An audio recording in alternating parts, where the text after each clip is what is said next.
శ్రీ గణేశాయ నమః. శ్రీ గురు దత్తాత్రేయ నమః. ఈ వీడియోలో మనం ఈ రోజున జూన్ మాసంలో మీనరాశి వారికి ఎలా ఉందో తెలుసుకుందాం.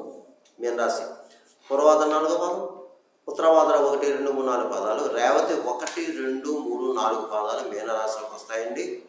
అయితే ఈ రాశిలో ఉన్నటువంటి స్త్రీలకు పురుషులకు ఈ జూన్ మాసంలో గ్రహ సంచారం బాగుంది. గ్రహ సంచారం బాగుంది, గతంలో కంటే బాగుంది. మీరు కంగారు పడాల్సిన పని అయితే లేదు. గత 2-3 నెలలుగా కాస్త ఇబ్బంది పడ్డారు, కానీ ఇప్పుడు బాగుంది. అప్పుడు గ్రహస్థితిని బట్టి బాగలేదు, కానీ ఇప్పుడు బాగుంది. ఈ మాసం బాగుంది మీకు. తర్వాత కుటుంబ సఖ్యత బాగుంది. దంపతుల మధ్య ప్రేమ అనురాగాలు ఉంటాయి. అలాగే ఈ గతంలో చిన్న చిన్న మనస్పర్ధం వచ్చి విడిపోయిన భార్య భర్తలు ఉంటే కలుసుకునే అవకాశం ఉంది. అలాగే వివాహం కాని వారు అమ్మాయిలు ఉండే ప్రయత్నం చేయండి, మీకు వివాహ ప్రయత్నాలు జరుగుతాయి. ఇప్పుడు ప్రయత్నం చేసుకుంటే శ్రావణ మాసంలో సెట్ అవుతుంది.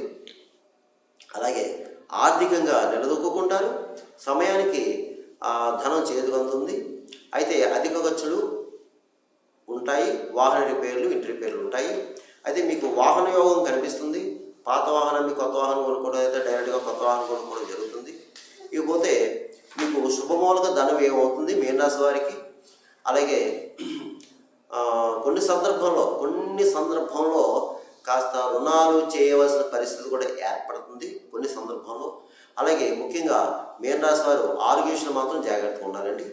ముఖ్యంగా ఆరోగ్య విషయంలో మాత్రం చాలా జాగ్రత్తగా ఉండాలి. 1, 2 ప్రయాణ విషయంలో జాగ్రత్తగా ఉండాలండి.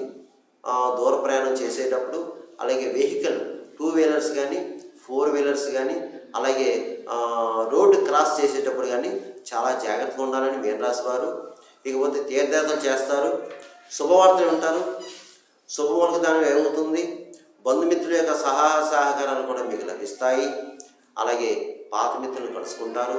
వారితో సంభాషణ చాలా ఆహ్లాదకరంగా ఉంటుంది. వారితో కలిసి విహారయాత్రకి వెళ్తారు. అలాగే కొన్ని సమస్యలు అంటే గతంలో పరిష్కారం కాని సమస్యలు ఏమైనా ఉంటే ఇప్పుడు పరిష్కారం అవ్వడానికి అవకాశాలు కనిపిస్తున్నాయి. అలాగే ప్రభుత్వ సంబంధించింది కార్యాలు అవన్నీ కూడా పూర్తవుతాయి. పెద్ద వాళ్ళను కలుసుకుంటారు, మీ పనులు చేయించుకుంటారు.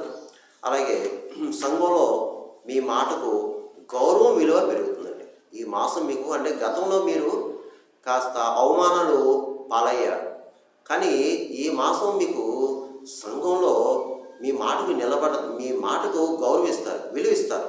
అలాగే మిమ్మల్ని సలహా అడుగుతారు. మీ సలహా వారికి నచ్చుతుంది, వారికి సక్సెస్ అవుతుంది. బాగున్నాయండి, అన్ని విధాలా బాగుంది. ఈ మీనరాశి వారికి ఈ మాసం బాగుందండి. అలాగే జీవన విధానం బాగుంటుంది, జీవన వృత్తి బాగుంది. ఎవరు ఏ వృత్తిలో ఉన్నా సరే ఆ వృత్తిలో రాణింపు ఉంటుంది. మీకు ముఖ్యంగా మిమ్మల్ని గౌరవిస్తారు. మీ స్కిల్ బయటపడుతుంది. అంటే మీలో ఉన్న స్కిల్ ఇప్పుడు బయటపడుతుంది. మీకు గౌరవ పురస్కారాలు లభిస్తాయి, మిమ్మల్ని గుర్తిస్తారు. తర్వాత మీకు అవార్డులు వస్తాయి. అలాగే స్థల మార్పు కనిపిస్తుంది, గృహ మార్పు కనిపిస్తుంది. అయితే గృహ నిర్మాణం చేపడతారు. లేదంటే గతంలో గృహ నిర్మాణం చేపట్టే కొన్ని అవాంతర కార్యాలు ఆగిపోతే అది ఇప్పుడు పూర్తి చేయగలుగుతారు, అది తప్పకుండా. అలాగే కోర్టు వ్యవహారాలు సక్సెస్ అవుతారు. అలాగే మీకు స్థిరాస్తి విషయంలో కూడా కొలుక్కు వస్తారు. అలాగే నూతన కార్యక్రమాలు కూడా చేపడతారు, అది సక్సెస్ అవుతారు. ఏదైనా సరే ఈ మీనరాశి వారికి ఈ మాసం మీకు కలిసి వచ్చే మాసం అని చెప్పుకోవచ్చు. అయితే మీదే ఆలస్యం, ఎందుకంటే ఇప్పుడు మీకు స్థితి బాగుంది కాబట్టి ప్రయత్నం చేసుకోండి. ఎవరికి ఏం కావాలని ప్రయత్నం చేసుకోండి. అయితే ఇందులో కొంతమంది బద్ధకస్తులు కూడా బద్ధకాన్ని విడనాడి ప్రయత్నం చేసుకుని మీరు సక్సెస్ అవుతారు. అయితే ఒకటి మాత్రం గుర్తుపెట్టుకోండి, ఎవరైనా సరే మీరు ప్రస్తుతానికి ఏ నర్సులు ఉన్నారమ్మా, అందువల్ల ఈ మీనరాశి వారు ఏ నర్సులు ఉన్నారు కాబట్టి మీరు చాలా ధర్మబద్ధంగా ఉండాలి, న్యాయబద్ధంగా ఉండాలి. చాలా న్యాయబద్ధంగా ఉండాలి, ధర్మబద్ధంగా ఉండాలి. అబద్ధపు సాక్ష్యం చెప్పకూడదు, సాక్షి సంతకాలు చేయకూడదు. అలాగే ఇతరుల్ని దూషించకూడదు, అనవసరంగా దూషించకూడదు. పెద్దవాళ్ళని గౌరవించాలి. ముఖ్యంగా బ్రాహ్మణుల్ని, పండితుల్ని, అర్చక స్వామివారిని, గురువుల్ని గౌరవించాలండి. వారితో మర్యాదగా మాట్లాడాలి. ఎవరు కూడా వారితో గొడవ పెట్టుకోకూడదు. ఎందుకంటే నేను చాలా దేవాలయాల్లో చూస్తున్నాను కాబట్టి నేను చెప్తున్నానండి. అందువల్ల మీరు చాలా జాగ్రత్తగా ఉండండి. మీరు గౌరవించండి, వారి ఆశీస్సు తీసుకోండి. ఎందుకంటే బ్రాహ్మణులు, గురువులు, పెద్దలు ఆగ్రహిస్తే భగవంతుడు కూడా మిమ్మల్ని ఎవడేం చేయలేడు. భగవంతుడు కూడా రక్షించలేడు. గురువు ఆగ్రహిస్తే, బ్రాహ్మణులు ఆగ్రహిస్తే, పెద్దలు ఆగ్రహిస్తే మీరు ఎన్ని పూజలు, పురస్కారాలు, నోవులు, వ్రతాలు చేసినా ఫలించండి. అది మాత్రం గుర్తుపెట్టుకోండి. ఎందుకంటే ముఖ్యంగా మీన రాశి వారు ఏ నర్సలు ఉన్నారో చాలా జాగ్రత్త, తస్మాత్ జాగ్రత్త. ఇకపోతే ఈ మీన రాశిలో రియల్ ఎస్టేట్ రంగం వరకు బాగుంది, స్పెక్యులేషన్ లాభిస్తుంది, షేర్ మార్కెట్ వరకు బాగుంది, అలాగే ప్రైవేట్ కాంట్రాక్ట్స్ బాగుంది, మోటార్ ఫీల్డ్ వరకు బాగుంది, అదే టీవీ సినిమా రంగం వరకు బాగుంది, ఈ కళారంగం వారు ఎవరైతే వారికి బాగుంది, అలాగే నటీనటుల వర్గ వారు, ఇతర సాంకేతిక నిపుణులు, దర్శక నిర్మాతలకు, గాయకులు అందరికీ బాగుంది. మంచి సువర్ణావకాశం వస్తుందని మీకు ఉపయోగించుకోండి. అవార్డులు కూడా వస్తాయని మీకు. ఇకపోతే ముఖ్యంగా రాజకీయ నాయకుల విషయం వస్తే బాగుందండి. ఈ మీనరాశిలో ఉన్నటువంటి రాజకీయ నాయకులు చాలామంది గెలిచారు, పదవులు, బాధ్యతలు కూడా చేపట్టారు. చాలా హ్యాపీగా ఉన్నారండి మీనరాశిలో ఉన్న కొంతమంది రాజకీయ నాయకులు. అలాగే మీకు బాగుంది, ప్రజల్లో మంచి గుర్తింపు కూడా ఉంది, గుర్తింపు కూడా తెచ్చుకుంటారు. మీకు బాగుందండి ఈ సంవత్సరం. ఇక మీకు అయితే శత్రువులు ఉంటారు, మీకు తెలియని శత్రువులు ఉంటారు, అలాగే కొంత మిమ్మల్ని దెబ్బతీసే శత్రువులు ఉంటారు మీతో ఉండే. అది మాత్రం జాగ్రత్త. ధనం విషయంలో కూడా జాగ్రత్త అండి. ధనం మంచినీళ్ళ ఖర్చు అవుతుంది. ఈ రెండు విషయాలు కాస్త జాగ్రత్త తీసుకుని చూసుకోండి. ఇక అన్ని రకాల వ్యాపారస్తులకి బాగుంది, జాయింట్ వ్యాపారస్తులకి బాగుంది, కొత్తగా వ్యాపారం పెట్టుకోవచ్చు. అలాగే ప్రభుత్వ పరంగా, ప్రైవేట్ పరంగా ఉద్యోగస్తులకి బాగుంది. మీకు స్థల మార్పు కనిపిస్తుంది. ఉద్యోగస్తులకి ప్రమోషన్స్తో కొన్ని బదిలీ కనిపిస్తున్నాయి. అలాగే పై అధికారులతో ప్రశంసలు పొందుతారు. తోటి సహా ఉద్యోగులు కూడా మిమ్మల్ని గౌరవిస్తారు, మీ సలహా పాటిస్తారు. చదువుకునే విద్యార్థులు కూడా బాగుండండి. చదువు చక్కగా సాగుతుంది. ఇప్పుడే కాలేజీలు, స్కూల్స్ ఓపెన్ అయినాయి. చక్కగా చదువుకోండమ్మా. చదువుకునే విద్యార్థులు చక్కగా చదువుకోండి. ఇక వివాహం కాని వారు ప్రయత్నం చేసుకుంటే మీకు శ్రావణంలో వివాహం సెట్ అవుతుంది. ఇక ఈ మీనరాశిలో ఉన్నటువంటి వారు 50+ వాళ్ళు, 50+ ఎవరన్నా వాళ్ళు ప్లస్ రిటైర్డ్ పర్సన్స్ ఉంటే మీకు ఏ నర్సింగ్ 3వ వచ్చిందండి. మీరు చాలా జాగ్రత్తగా ఉండాలి. అంటే ముఖ్యంగా ఆరోగ్య విషయం జాగ్రత్తగా ఉండాలి అంతే. ఈ పెద్దవారు, ఈ రిటైర్డ్ పర్సన్స్, ఈ మీనరాశి ఉండేవారు ఆరోగ్య విషయంలో మాత్రం జాగ్రత్త ఉండాలి, శ్రద్ధ వహించాలి. మిగతా విషయాలు పర్వాలేదు. ఏముందని ప్రతిరోజు సూర్య నమస్కారం చేసుకోవడం, సూర్యాష్టకం చదువుకోవడం, ఆదిత్యవరం చదువుకోవడం, మీ దగ్గరలో ఏదైనా సూర్య దేవాలయం ఉంటే సూర్యాలను దర్శించుకోవడం, లేదంటే సూర్య దేవాలయాలు స్వయం ఉన్నాయి కదా దర్శించుకోవడం అంతే. లేదంటే ఆదివారం రోజున మీ దగ్గరలో మీ ఊళ్ళో విష్ణాలయంలో వెంకటేశ్వర స్వామిని దర్శించుకోవడం అంతే. ఇంకా మిగతా విషయాలన్నీ బాగుంటాయి. మీరు జాగ్రత్తగా ఉండండి, న్యాయబద్ధంగా మాత్రం ఉండండి. ఇక ఇవి మీకు 50. ఇకపోతే ఈ మీన రాశి వారు గుర్తుపెట్టుకోవాల్సింది, ఇది కేవలం ఇది రాశి ఫలాలండి, మాస ఫలితాలు. ఇది మీకు 40% అంటే 40% ఉపయోగిస్తుంది. మిగతా 60% అంటే 60% మీ జన్మ జాతకం బట్టి ఉంటుందమ్మా. జన్మజాతకం, నక్షత్రం, రాశి, దశాంతర్దశ, లగ్నము, లగ్నాతో ఉన్న గ్రహస్థితి దాని మీద ఆధారపడి ఉంటుంది. ఎందుకంటే నేను చెప్పిన ఫలితాలు అందరికీ జరగాలని రూల్ లేదు, జరగకూడదని రూల్ లేదు. అది గుర్తుపెట్టుకోండి. చాలామంది నాకు కాల్ చేస్తున్నారు, గురుగారు మీరు చెప్పినవి జరిగినాయి అని. కొంతమంది జరగలేదని చేస్తున్నారు. కాబట్టి మీరు అది గుర్తుపెట్టుకొని మీకు ఏమైనా సలహా సంప్రదలు కావాలంటే కింద నెంబర్ ఉందా, నెంబర్ ఫోన్ చేస్తే తప్పకుండా మీకు సలహా సంప్రద ఇవ్వడం జరుగుతుంది. ఇక ఈ జూన్ మాసంలో మీన రాశి వారు నేను చెప్పిన పరిహారం చేసుకుంటే మీ అందరికీ మంచి జరుగుతుంది, మేలు జరుగుతుంది. అవి ఏమిటాయంటే, మీరు ఈ మాసం అంతా దత్తారాధన అంటే గురు ఆరాధన చేసుకోండి. దత్తాత్రేయుడు, సాయిబాబా, రాఘవేంద్ర స్వామి, దక్షిణామూర్తి వీళ్ళందరూ గురువులే. గురు ఆరాధన చేసుకోవడం, గురువారం నియమాలు పాటించుకోవడం, అలాగే గురువారం దేవాలయాలు దర్శించుకోవడం, అలాగే గురువారం రోజు కానీ లేకపోతే ఏదన్నా రోజు దేవాలయాలు శుభ్రం చేసుకోవడం. చక్కగా మీరు అక్కడ ఉన్న దేవాలయాలు ఆ చెత్త చెదారం ఉండే శుభ్రం చేయటం, ఇవి చేసుకోండి. అలాగే మీరు వీలైతే గురు చరిత్ర కానీ, సాయిబాబా చరిత్ర కానీ ప్రతిరోజు ఒక అధ్యాయం, 2 అధ్యాయాలు చదవండి. ఉదయం కానీ, సాయంత్రం కానీ. మీకు వీలైతే పారాయణం చేయండి, సప్తాహ పారాయణం. వీలు కాలేదు ప్రతిరోజు చదవండి. దానివల్ల గురువారం పెరుగుతుంది.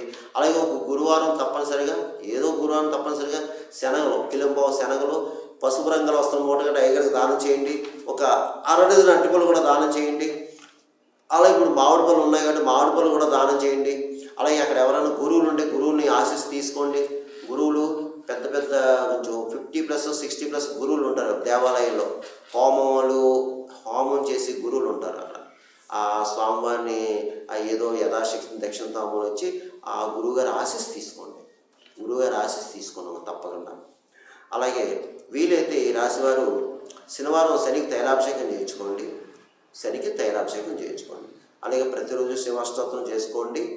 ప్రతిరోజు గురువు సంబంధించిన స్తోత్రాలు చదువుకోండి. లేదంటే శ్రీ గురుదత్త, జయ గురుదత్త అనుకోండి.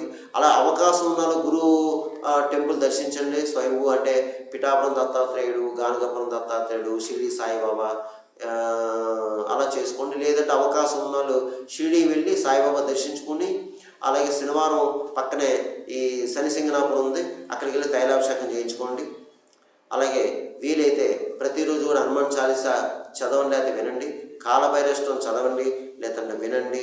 అలాగే గోవుకు ఆహారం పెట్టండి, గోవుకు గడ్డి వేయండి, పిచ్చుకలకు చిరుధాన్యం వేయండి, పావురాలకి జొన్న వేయండి, కుక్కలకి బిస్కెట్లు బ్రెడ్ పెట్టండి. అలాగే భిక్షగాళ్ళు ఉంటారు, ముఖ్యంగా భిక్షగాళ్ళకి ఏదైనా ఆహారం పెట్టండి. సమ్మర్ కదా, ఇప్పుడు ఎండాకాలం కాబట్టి మంచినీళ్ళు బాటిల్ ఇవ్వండి, పెరుగన్నం పెట్టండి, మజ్జిగ పొట్లాలు ఇవ్వండి. మీ అవకాశాన్ని బట్టి చేయండి. ఇకపోతే మీ మీనరాశి వారు వీలైతే మీ అవకాశాన్ని బట్టి వీలైతే ఒకసారి శ్రీకాళహస్తి వెళ్ళండి. మీనరాశి వారు శ్రీకాళహస్తి వెళ్ళి అక్కడ మంగళవారం రోజున రావుకేతు పూజ చేయించుకోండి. మంగళవారం మధ్యాహ్నం 3 to 4:30 రావు కాలం టైంలో రావుకేతు పూజ చేయించుకొని ఒకసారి వీలైన వారు. ఒకవేళ వీలు కాని వారు మీ దగ్గర మీ ఊళ్ళో గుళ్ళో ఎక్కడో చోట రావుకేతు పూజ చేస్తారు, అది చేయించుకోండి.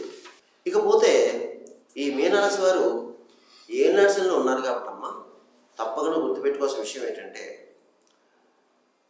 మీకు ఎవరైనా పితృదేవతలు ఉంటే పితృకర్మలు చేయాలమ్మా. మీరు తప్పకుండా పితృకర్మలు చేయాలి మీనరాశి వారు. ఎందుకంటే శని పితృకారకుడు, కర్మకారకుడు, అందరూ ఏ నర్సరీలో ఉన్నారు. ఎందుకంటే మనం ఎన్ని పూజలు, పునస్కారాలు, యజ్ఞాలు, హోమాలు, జపాలు, దానాలు చేసినా ఈ పితృదేవతల ఆశీస్సు లేదు మనకి ఏ పని జరగదు. పితృదేవతల ఆశీస్సు ఉండాలి. పితృశాపం ఉన్నా, పితృదోషం ఉన్నా, పూర్వజన పాపకర్మలు జాతకరీత్యా ఉన్నా మీకు ఏది జరగదు. అందువల్ల ఏంటంటే మీరు ఒకసారి అంటే ప్రతి అమావాస్య కూడా చక్కగా ఆ దేవాలయం వెళ్ళడం, శివాలయం వెళ్ళడం, అక్కడ అర్చన స్వామి వారికి చక్కగా పితృదేవతల పేరు చెప్పి స్వయంపాగా ఇవ్వడం. ఏముందమ్మా, బియ్యం, ఉప్పు, పప్పు, కాయగూరలు యథాశక్తి దక్షిణ తాంబూలం ఇవ్వడం. అలాగే ఎక్కడైనా అన్నదానం జరిగితే అన్నదానం నిమిత్తం ఎంతో కొంత ఇవ్వడం. ప్రతి బాబా దేవాలయం అన్నదానం జరుగుతుంది, అక్కడ యథాశక్తి ఎంతో కొంత ఇవ్వడం. అలాగే ఆ అమావాస్య పితృకార్యం చేసిన రోజున బయట ఎవరికన్నా భిక్షగాళ్ళకి ముఖ్యంగా ఏదైనా పెరుగన్నం పొట్ల ఇవ్వడం. అలాగే ముఖ్యంగా ఏదన్నా అవకాశం ఉన్న వాళ్ళు ఏదైనా నదీక్షేత్రం వెళ్ళి పితృకార్యం చేయడం, అంటే పిండ ప్రదానం అలాంటి బ్రాహ్మణులు పెట్టించి చేయడం. అంటే అలాగే పితృదేవతల్ని స్మరించుకోవడం. అమావాస్య రోజున మీ ఇంట్లో చక్కగా ఏదైనా క్షీరాన్నం వండి, చక్కగా గాలి వండి ఆ పితృదేవత నివేదన పెట్టి, దీపం పెట్టి చక్కగా వేడుకోండి. అయ్యా తండ్రి, ఓ పితృదేవతలారా, ఈ యొక్క కర్మబంధనను విముక్తం చేయండి, మాకు మంచి చేయండి అని ప్రార్థించుకోండి అమ్మా. దయచేసి పితృకార్యాలు చేయండి. మీనరాశి వారు పితృకార్యాలు నిర్వర్తించుకోండి. ఎవరిని దూషించొద్దు. పితృ సమానులు ఎవరైతే ఉన్నారో వారి ఆశీస్సు తీసుకోండి. ఇది మాత్రం గుర్తుపెట్టుకొని మీనరాశి వారు. ఇక మిగతా విషయాలన్నీ బాగున్నాయి. ధైర్యంగా ఉండండి, కంగారు పడకండి, ధైర్యంగా ఉండండి. మీకంతా మంచి జరుగుతుంది, మేలు జరుగుతుంది. సర్వేజన సుఖనమవుతూ శుభమవుతూ స్వస్తి.